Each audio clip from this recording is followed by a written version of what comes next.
अस्सलामुअलैकुम नाजरीन। इस किस्त के आगाज में अंदवान एक चट्टान पर बैठा होता है और बहुत खुश हो रहा होता है। अंदवान के सिपाही इसहाक को पकड़कर एक पहाड़ी पर ले जाते हैं। इसके बाद दूसरा मंजर दिखाया जाता है। इसहाक अपने भाइयों को ढूंढते ढूंढते वहाँ पहुँच जाता है, जिसे देखकर वो तीनों बहुत खुश हो जाते हैं। इसके बाद इलियास कहता है, मुझे बहुत डर लग रहा था आगा, हमारे ऊपर से काले परिंदे गुजरे जो बहुत ज्यादा शोर मचा रहे थे, मुझे बहुत डर लग रहा था। ये सुनकर इसहाक कहता है, चलो कोई बात नहीं, अब मैं आ गया हूँ, पुरसुकून हो जाओ। इसके बाद इसहाक तीनों से कहता है, भाई भाई को मुश्किलात में तन्हा नहीं छोड़ता। इसके बाद दूसरा मंजर दिखाया जाता है। इलियास जहाज में परेशान खड़ा होता है। इसी दौरान उसके पास बाबर अरूज आते हैं और फिर कहते हैं, इसहाक आगा ने हमें कभी भी मुश्किलात में तन्हा नहीं छोड़ा, हम भी उन्हें तन्हा नहीं छोड़ेंगे इलियास। दूसरी तरफ एज़ाबे का वालिद एज़ाबे से कहता है, तुमने अरूज को हमारा जहाज दिया, यानी ओनीता का जहाज दिया, ताकि वो लुटेरों के साथ जाकर शिकार खेले। जिसके जवाब में एज़ाबे कहती है, अरूज ने अंदवान के भाई को हमारे लिए कत्ल किया, वो सब उसने ओनीता की जानिब से जिम्मेदारी पूरी करने के लिए किया। ये सुनकर उसका वालिद कहता है, तुमने उस पागल को ओनीता का जहाज दिया है, वो हमसे इसका हिसाब लेगा। जिसके जवाब में एज़ाबे कहती है, ओनीता की ताकत के सामने अंदवान है ही क्या। जिसके जवाब में उसका वालिद कहता है, तुमने दुरुस्त कहा, हमारी ये खुफिया तंजीम यानी कि ओनीता बड़ी है, अंदवान उसके सामने कुछ भी नहीं है, मगर हम भी उसके सामने कुछ भी नहीं है। कायरा, हलब, हालांकि कुस्तुनतुनिया भी इसमें शामिल है। इतनी बड़ी सल्तनत उस्मानिया को झुकाने वाले लोग, तुम्हें लगता है कि हमारा कुछ नहीं बिगाड़ सकते? ये लोग सालों से समंदर में हुकूमत कर रहे हैं, क्या तुम भूल गई हो कि इस तंजीम में शामिल होने के लिए हमने कितनी कुर्बानियाँ दी? जिसके जवाब में एज़ाबेल कहती है, मैं नहीं भूली, उनको राजी करने के लिए मैं अपनी भाई की कुर्बानी नहीं भूली, और वक्त आने पर आप मुझे भी कुर्बान कर देंगे। ये कहकर वो वहाँ से चली जाती है। दूसरी तरफ जंगल में तलाशी के दौरान कमांडर को एक शीशी मिल जाती है, जिसमें ज़ैनब के दोस्त जवानी ने उसे दवा दी थी। ये देखकर कमांडर कहता है, अच्छा तो जवानी ने उनकी मदद की। दूसरी तरफ सिकंदरिया में पैतरू एक बच्चे से पूछता है, मैं यहाँ अयूब को तलाश करने आया हूँ। फिर वो बच्चा कहता है, क्या आप मेरे बाबा को जानते हैं? पैतरू कहता है, मैं कई साल पहले तुम्हारे बाबा से मिला था, अब मुझे यकीन है कि वो मुझे देखकर हैरान रह जाएगा। ये सुनकर वो बच्चा कहता है, मेरे बाबा शाम तक वापस आ जाएंगे। जिसके जवाब में पैतरू कहता है, ठीक है, मुझे भी कोई जल्दी नहीं, थोड़ा इंतजार कर लेता हूँ। आखिर में पैतरू उससे कहता है, क्या मैं तुम्हारे साथ तलवारबाजी की मशक कर सकता हूँ? उसके बाद पैतरू उस बच्चे को तलवारबाजी सिखाता है। दूसरी तरफ सिपाही आकर जवानी को पकड़ लेते हैं। ये देखकर जवानी कहता है, छोड़ दो मुझे, क्या कर रहे हो तुम लोग? ये सुनकर कमांडर उसे वो शीशी दिखाता है। ये देखकर जवानी कहता है, मैंने गद्दारी नहीं की, मैं वजाहत दे सकता हूँ। जिसके जवाब में कमांडर कहता है, इस चीज की कोई वजाहत नहीं है जवानी, तुम्हें जनाब पैतरू से गद्दारी का हिसाब देना होगा, एक एक करके तुम सब कुछ बताओगे। दूसरी तरफ वो बीमार बच्चा सेहतयाब हो जाता है, जिसे देखकर ज़ैनब बहुत खुश हो रही होती है। इसके बाद वो बच्चा कहता है, मुझे भूख लगी है। ज़ैनब कहती है, मैं अभी तुम्हारे लिए कुछ तैयार करती हूँ। उसके बाद वो बावर्ची खाने में आकर खाना तैयार करने लगती है, जहाँ पर अदलीना खिजर के बारे में उससे दोबारा पूछती है। ज़ैनब कहती है, अभी उस बात को छोड़ो, मेरी किस्मत में यतीम खाना है। दूसरी तरफ खिजर नीकू से कहता है,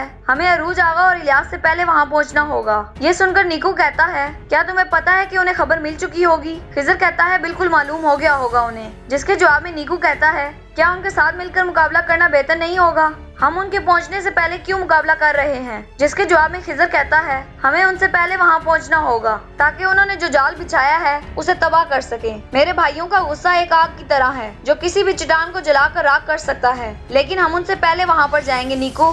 फिर नीकू कहता है, दुआ है कि ये हवा ऐसे ही चलती रहे, ताकि हम बाबर अरूज के तूफान से पहले वहां पर पहुंच जाएं। दूसरी तरफ इलियास अरूज के पास आकर कहता है, खिजर आगा के बारे में कोई खबर नहीं आई, अगर उन्हें कुछ हो गया तो? जिसके जवाब में अरूज कहता है, अगर उसे कुछ होता तो हमें मालूम हो जाता, बेहतर यही है कि हम उसे इस मुसीबत से दूर रखें। तुम तो जानते हो कि वो इस तरह के मामलात पसंद नहीं करता, पहले हम इंतकाम लेंगे और फिर खिजर से मिलेंगे। दूसरी तरफ सिपाही जवानी पर कोरे बरसा रहे होते हैं। जवानी कहता है, मैं उस शख्स को नहीं जानता, मैंने तो उसे देखा भी नहीं। फिर कमांडर कहता है, तुम्हारी दवाई की शीशी हमें पहाड़ी पर मिली, चाहे तुम उस शख्स को नहीं जानते हो, लेकिन उस औरत के साथ तुम्हारा कोई ताल्लुक है, उसे तुम्हारे साथ पहले भी देखा गया था। जवानी कहता है, वो महज मेरे पास दवाई लेने आई थी, मैं पैतरू साहब के साथ कभी भी गद्दारी नहीं कर सकता। इसके बाद वो कमांडर दोबारा से कोड़े बरसाने लगता है, जिसकी वजह से जवानी बेहोश हो जाता है। दूसरी तरफ अयूब जंगल में पहुंच जाता है, जहाँ पर पैतरू पहले से मौजूद होता है। उसे देखते ही पैतरू बच्चे की गर्दन पर तलवार रख लेता है। पैतरू कहता है, मैं तुम्हें इस बार नहीं भागने दूंगा,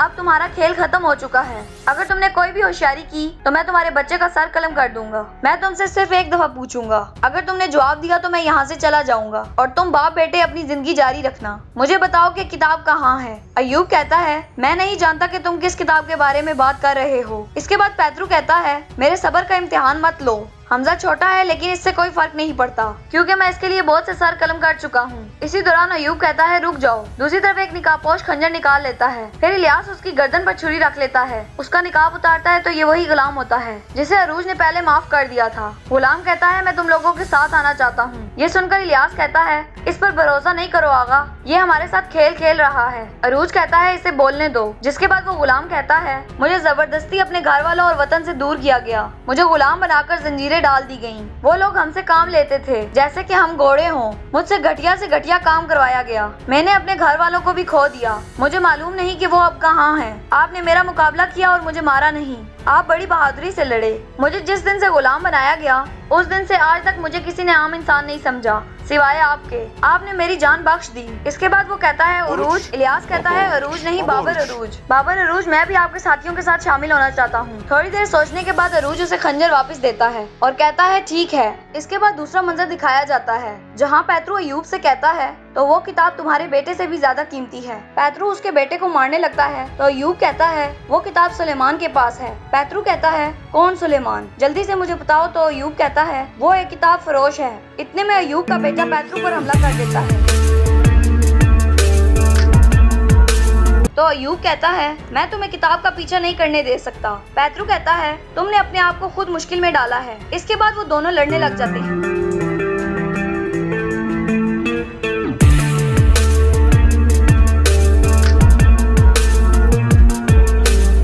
अयूब कहता है मैं तुम्हें सुलेमान का पता नहीं लगने दूंगा।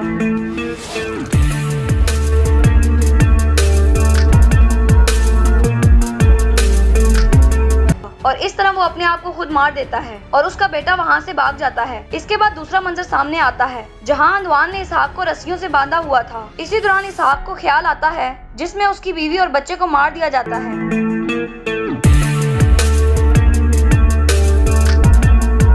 इस तरह अचानक इसहाक होश में आ जाता है तो अंदवान कहता है तुम अभी मेरे कब्जे में हो और जब तुम्हारे भाई तुम्हारे पीछे आएंगे तो वो भी मेरे कब्जे में हो जाएंगे। तो इतने में इसहाक कहता है मुझे मालूम है कि तुम अरूज से बदला लेना चाहते हो लेकिन तुमने मेरे मासूम बीवी और बच्चे को क्यों मारा। तो अंदवान कहता है मैं कोई जंगली जानवर नहीं हूँ, मैं एक आदमी हूँ। मैं अपने मुस्तकबिल और अगली चालों के बारे में सोचता हूँ। बस इसीलिए मैंने तुम्हारे बीवी और बच्चे को कत्ल किया ताकि मुस्तकबिल में कोई भी मुझसे टक्कर ना ले और जो मुझसे टक्कर लेगा उसका इंजाम भी यही होगा। इसहाक कहता है जरूर कोई गद्दार तुम्हारे साथ शामिल है। गद्दार कौन है मुझे बताओ। इतने में अंदवान कहता है बस बहुत हो गया, मैं तुमसे तंग आ गया हूँ। उम्मीद है कि तुम्हारा भाई अरूज भी काफी पुरजोश होगा और बहुत जल्द तुम अपने भाइयों से मिलोगे। फिर जो उन्हें बताना हुआ वो बताना। मैं तुम्हें परेशानी के आलम में नहीं मारूंगा। फिर अंदवान गुस्से में कहता है मुझे लगता है कि योर्गो के साथ भी तुम्हारे कुछ ताल्लुकात हैं। सुना है अरूज ने उसकी बेटी को अगवा किया है लेकिन बात अब अहम नहीं। वैसे भी तुम मरने वाले हो, कोई आखिरी ख्वाहिश हो तो बताओ। तो इसहाक कहता है मेरी एक ख्वाहिश है, मैं मरने से पहले योर्गो और उस गद्दार की जान लेना चाहता हूँ। तो अंदवान और उसके सिपाही हंसने लगते हैं। इसके बाद दूसरा मंजर दिखाया जाता है जहाँ पर डेस्पिना सराय में जाती है और इजाबेल को बुलाती है। तो इजाबेल उसके पास आ जाती है। डेस्पिना कहती है तुम जानती हो कि मैं कौन हूँ। तो इजाबेल कहती है ये मसला यहाँ खड़े होकर हल नहीं हो सकता। डेस्पिना अंदर चलकर बात करते हैं। तो डेस्पिना कहती है मैं वहाँ नहीं बैठूंगी, ये जान लो इजाबेल, तुम मुझे इतनी आसानी से नहीं हटा सकती। तो इजाबेल कहती है तुमसे बात करना मुश्किल है, मुझे बताओ तुम यहाँ क्या करने आई हो। तो डेस्पिना कहती है तुम्हारा अरूज के साथ कोई काम नहीं और ये जान लो कि उनका एक ही घर है और वो मेरा घर है, उसमें तुम जैसी औरतों का कोई काम नहीं। तो इजाबेल कहती है अपनी जुबान को लगाम दो डेस्पिना, आपके नाजुक दिल के लिए ये अच्छा नहीं। ये कहकर इजाबेल जाने लगती है तो डेस्पिना उसे पकड़ कर कहती है क्या करोगी तुम, हाँ क्या तुम मुझे मार दोगी। तो इजाबेल कहती है तुम्हारा शौहर सफर पर गया है, वापस आने पर उससे बात करना। डेस्पिना कहती है तुम अरूज को मुश्किल कामों पर भेजती हो ताकि वो घर से दूर रहे। ये कहकर डेस्पिना वहाँ से चली जाती है। इसके बाद दूसरा मंजर सामने आता है जहाँ पर खिजर और निकू कश्ती में बैठे होते हैं और अल्लाह से दुआ मांग रहे होते हैं हमारी मदद कर। इतने में निकू कहता है भाई परेशान ना हो, अल्लाह हमारे साथ है। खिजर कहता है हवा का रुख बदल गया है। फिर खिजर कहता है अल्लाह हमारे भाइयों का साथ दे वरना हम उस गीदड़ तक नहीं पहुँच पाएंगे। तो निकू कहता है फिक्र मत करो, हम वक्त पर पहुँच जाएंगे और उसे तबाह बर्बाद कर देंगे। इस तरह इस किस्त का इख्तिताम हो जाता है।